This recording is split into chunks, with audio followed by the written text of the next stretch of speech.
My life shattered when I found the bag of pills in Jake's sock drawer. It wasn't just the discovery itself, but the chilling realization that the 16-year-old boy my partner, David, had begged me to take in had turned our home into a marketplace for everything from ADHD medication to something far worse. The fear that had been simmering for months finally boiled over into a cold, hard certainty. I had to choose between the man I loved and the safety of my own 2 children. I've been with David for 3 years. He's a kind-hearted man, an artist with a gentle soul who lost his teaching job at a local community college due to budget cuts about a year into our relationship.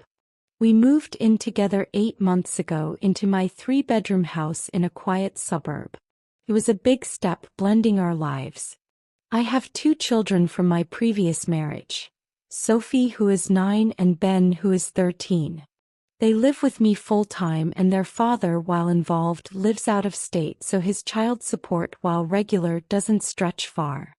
I work as a senior accountant and my salary is comfortable, but supporting David while he looked for work, plus all our combined expenses, has been a significant strain. David has a son, Jake, from his first marriage. Jake's mother, Carla, had primary custody, with David getting him every other weekend and for a month in the summer. Carla is a flight attendant, and her unpredictable schedule meant Jake often had too much unsupervised time. We started hearing rumblings of trouble about 6 months ago. He was suspended from his school for fighting. Then there were complaints about him harassing other students online. David was always quick to defend him, saying Jake was just a misunderstood kid acting out because of his mother's absence and the friction between his parents. The crisis came when Carla called David in a state of utter despair. Jake had been expelled. It wasn't for a simple fight. He had been systematically extorting money from younger students, threatening them with physical harm if they didn't pay up. The final straw was when he and another boy cornered a 6th grader in a locker room, stole his wallet, and filmed the terrified child sobbing. The video was circulated around the school. The parents were furious and the school administration had no choice. Carla said she was at her wit's end. She told David she couldn't handle Jake anymore and that he needed to take full custody immediately. David came to me that evening, his face pale and drawn. "Jake needs us," he said before I'd even had a chance to process the news. "Carla is kicking him out. If I don't take him, he'll have to go live with my aunt, who's nearly 80 and can't manage a teenager." I was horrified, and not just by Jake's actions. "David, we need to talk about this. This isn't just a weekend visit. This is permanent. This affects Sophie and Ben. He was expelled for bullying younger children, and our kids are right in that age range." David's response was immediate and defensive. "He's my son, Lena. I'm not going to abandon him. He needs structure. He needs a stable home with his father. All this bouncing between houses has messed him up. Being here with us as a family will fix this. Will it?" I asked, my voice tight with anxiety. "And what happens if he starts targeting Sophie or Ben? Have you thought about that?" "That's different," David insisted. "They're family. He wouldn't do that. He acts out at school because he's angry. Here he'll feel secure." I demanded we at least have a family meeting, set clear rules, and maybe even consult a therapist before Jake moved in. I wanted to understand the new school's policy on transferred students with disciplinary records. David dismissed my concerns. "There's no time for that. Carla wants him out by Saturday. It's us or my elderly aunt. He's 16, Lena. He's not a monster." Feeling cornered and guilty, I reluctantly agreed. The thought of a troubled teenager being sent to an elderly relative who couldn't cope felt like a moral failure on my part. So that Saturday Jake arrived. He was a tall, lanky boy with David's same dark hair, but where David's eyes were warm, Jake's were guarded and cold. He barely made eye contact when he grunted a hello. He brought 3 large duffel bags and an expensive-looking gaming laptop that David must have bought with money I didn't know we had. That first night I sat Jake down at the kitchen table. "Jake, welcome to our home. We have some house rules I need to go over. Everyone contributes with chores. There's a chore chart on the fridge. Homework is done before any screens. Curfew is 9 p.m. on school nights. And most importantly, everyone in this house treats everyone else with respect. That means no yelling, no name-calling, and absolutely no physical aggression." He stared at a point just over my shoulder, his expression bored. "Whatever," he mumbled. "Jake, I need to know you understand," I pressed. "I said whatever," he repeated a little louder before getting up and walking away. The problems started almost immediately. He refused to do any chores. He commandeered the main television in the living room for his games, refusing to let Sophie watch her shows. When I reminded him of the schedule, he sneered, "You're not my mom. I don't have to listen to you." David was out trying to pick up freelance design work, so I was left to deal with it alone. When David came home exhausted, I told him what happened. "He's just adjusting, Lena. Give him time. He's been through a lot." By the second week, Jake's disregard for the household was escalating. He would eat food I had specifically packed for the kids' lunches, leaving them with nothing. He left a trail of dishes and wrappers everywhere he went. When I confronted him about being considerate, he shot back, "It's my house too, isn't it? I shouldn't have to ask permission to eat." One afternoon, I came home from work early and found him in Sophie's room, rifling through her jewelry box. My blood ran cold. "Jake, what are you doing in here?" He didn't even jump. "Looking for a battery. For my controller. You know you're not to go into other people's rooms without permission. And Sophie wouldn't have batteries in her jewelry box." He shrugged and brushed past me. "This house is stupid." Then came the day I found the hole. I came home to the sound of Sophie crying in her room. Ben was pale and shaken, standing in the hallway. "Jake got mad at his game," Ben whispered. "He punched the wall." Sure enough, there was a fist-sized hole in the drywall next to the bathroom door. Sophie, through her tears, said he had screamed at her for walking too loudly past the living room. When Ben had tried to intervene, Jake had thrown his controller. It missed Ben but shattered against the wall. I was trembling with anger. I called David. "You need to come home. Now." When David arrived, Jake immediately launched into a twisted version of events. He claimed I had been harassing him all day, that I had yelled at him for eating and for going to the bathroom, and that I'd threatened to take his laptop if he didn't clean Sophie's room for her. To my utter disbelief, David turned to me and said, "Lena, is that true? You can't put our kids' chores on him." I was speechless. "David, look at the wall. He punched a hole in it. He terrified our children." David sighed, running a hand through his hair. "He's a teenager. They have tempers. It's just a wall. We can patch it. It's not like he hit a person. We need to pick our battles." I took pictures of the damage, my hands shaking. "How are we going to pay for this, David? We're barely making it as it is." He just repeated that it wasn't a big deal and that things would get better once Jake started at the new school. But the school enrollment was delayed, bogged down by paperwork related to his expulsion. So Jake was home all day every day while David was out and I was at work. I started paying my neighbor to let Sophie and Ben stay with her after school until I got home. It was an absurd expense, but I was too afraid to leave them alone with him. Jake complained that my kids were always underfoot, and David had the audacity to suggest that maybe they could spend more time at their dad's house. The man I loved was asking me to send my children away to accommodate his destructive son. Jake finally started school a month later, but it did nothing to improve his behavior. He came home sullen and angry, complaining about the teachers and the other students. He claimed the work was beneath him, but when I checked the parent portal, he was failing most of his classes. When I offered to help him get organized, he snapped, "I don't need your help. You're not my mother."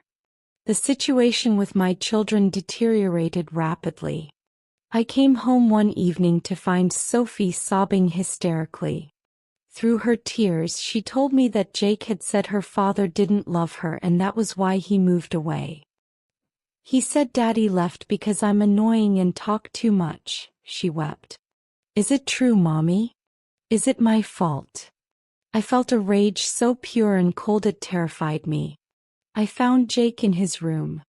"What did you say to Sophie?" He didn't look up from his phone. "I was just joking. He's too sensitive. She needs to toughen up." "That wasn't a joke, Jake. That was cruel. You will apologize to her right now." He laughed, a short, ugly sound. "I'm not apologizing for her being a crybaby." Ben, meanwhile, had become a ghost in his own home. He started doing his homework in his cramped closet because Jake had taken over the dining table with his gaming setup and refused to move. "He said I could use my desk," Ben said quietly, "but my model volcano won't fit on it." The most terrifying incident happened when David and I were both at work. I'd made the catastrophic mistake of asking Jake to watch the kids for 2 hours until I got home. When I walked in, the house was silent in a way that felt wrong. I found Ben standing guard outside the locked bathroom door, his face white with fear. "Sophie's in there," he whispered. "Jake hurt her." I coaxed Sophie out. There were vivid, purpling bruises on her upper arm in the clear shape of fingers. She told me, her voice small and broken, that she had changed the TV channel. Jake had grabbed her, squeezed her arm until she cried, and hissed in her ear, "If you ever touch my things again, I'll make you sorry you were ever born." When Ben tried to help her, Jake had shoved him hard into the coffee table. I took pictures of the bruises. I called David, my voice shaking with a fury I could no longer contain. "Come home." "No." "Your son put his hands on my daughter." When David saw the bruises, his face fell, but his reaction was not what I expected. "He's a big kid, Lena. He doesn't know his own strength. It was probably an accident." "An accident?" "David, he threatened her. He left bruises." "Sibling stuff gets rough sometimes," he said weakly. "He's still learning how to be part of a family. He is not their sibling." I shouted. "And this is not normal. I will not have someone in my house who terrorizes and physically assaults my children." The final straw before the drugs was the stealing. I kept a cash envelope in my desk for emergencies. I noticed $60 was missing. Jake had been the only one home. When I asked him about it, he immediately became defensive. "I didn't take your stupid money. Maybe your perfect little angels took it." He suggested Sophie or Ben had stolen it for candy. I knew my children and they would never do that. I told David, and he actually suggested that I had miscounted or forgotten I'd spent it. "Accusing him of theft will only destroy any trust we've built," he said. The trust was already dust. I started locking my bedroom door. Then Ben's new wireless headphones went missing from his backpack. My favorite pen disappeared from the kitchen. Jake always had a flimsy excuse or a flat denial. David continued to make excuses, saying Jake acted out because he felt unwelcome. I was told that if I were just more patient, more loving, everything would be fine. I was being blamed for the consequences of Jake's actions. Then came the Thursday I came home early, feeling unwell. I pulled into the driveway and saw Jake by the side gate, talking to 2 rough-looking young men I'd never seen before.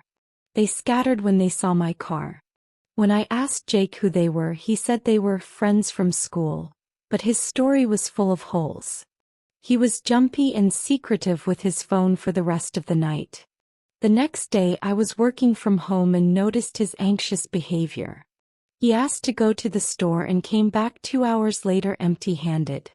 A deep, sick feeling settled in my gut. That evening while doing laundry I checked the pockets of his jeans. My fingers closed around a small plastic bag. I pulled it out.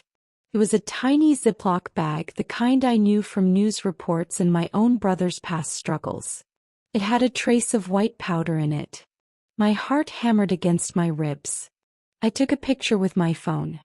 I waited for David to get home from his shift at the grocery store, where he'd finally found part-time work. When I showed him the bag, he went through the same denial. It could be anything. Maybe it's crushed up aspirin. Maybe he found it. David, he's dealing drugs. From our home. You're always looking for the worst in him, he exploded. You never wanted him here. Even if this is all it is, it's a drug baggie, David.